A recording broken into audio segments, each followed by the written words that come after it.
Hi everyone, welcome to my kitchen. If today is the first day coming across to my kitchen, you are welcome. Please like, share, comment. In today's video, I will share with you how I cook egusi soup. Here we have our egusi. Next is to go ahead and add in a cup of water. Once we are done adding the water, give it a thoroughly mix.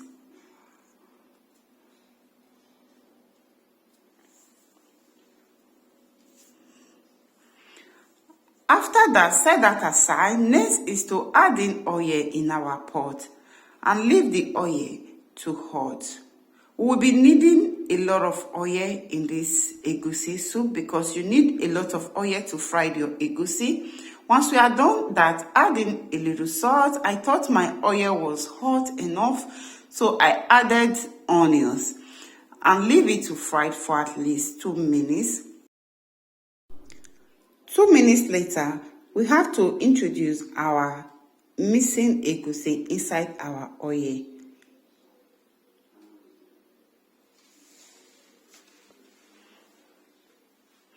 Once we are done adding the egusi, we have to give it a thoroughly mix so that the oil will go inside very well. You need a lot of oil to fry your egusi. I know some people will say the oil is too much. Just try and watch this to the end. You will not see a lot of oil on it anymore. Egusi without not using a lot of oil is not egusi, will be goosey. So make sure you fry this until your egusi is well fried. Well fried, because when your egusi is well fried, when you are eating it, you will know that you are eating soup, not melon. Then the egusi will give you egusi vibe. So once our egusi is well fried, we will take it out of the pot. Now our egusi is fried, is to transfer it into a bowl because we will be needing the oil to fry our tomatoes. Here we have our tomatoes. In here is mixed with onions and fresh pepper. So go ahead and add it in the pot. Add in seasoning to taste. After adding the seasoning, then give it a stir.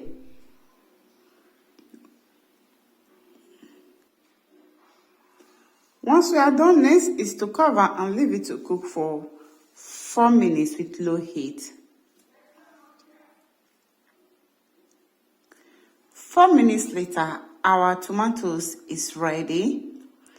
Next is to give it a stir. Next is to add in our fried egusi. Before I forget, tell me where you are watching my video from so that I can give you a hug and a kiss. You know I give kiss. So once we are done adding our egusi, give it a thoroughly mix so that everything will combine together. Then stir. Next is to go ahead and add in our stockfish. It's already cooked because I cook my meat while doing live, because that goat meat is not meat that you cook for just 30 minutes. You have to cook it more than 1 hour plus. So go ahead and add in your meat stock. After that, I added iru, which is locust beans. Then I forget that I was not on camera. So go ahead and add in our goat meat and our fish. Once we are done, next is to give it a stir.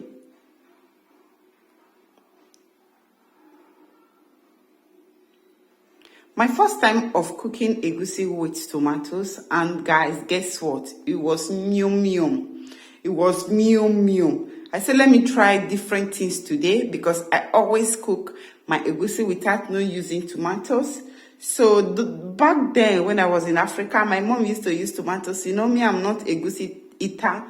So because of that, I would say I don't like eating the egusi with tomatoes because it's like you are eating it with stew. Then go ahead and add in your bitter leaf, cover and leave it to cook for at least 25 minutes. That is how I cook my soup, because I cook soup with long time because you have to cook this.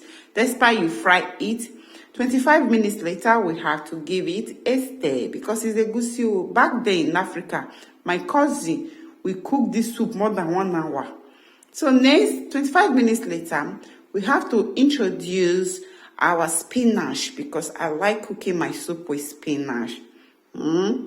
Because when you cook your egusi soup and with bitter leaf and spinach, you are going to enjoy that. Leave it to cook for just 2 minutes, just for the vegetable to go inside. 2 minutes later, our egusi soup is ready. Please, if you like my video, please support your sister by giving me thumbs up and comment and subscribe on my YouTube channel. Love you guys. See you guys in my next video. Bye.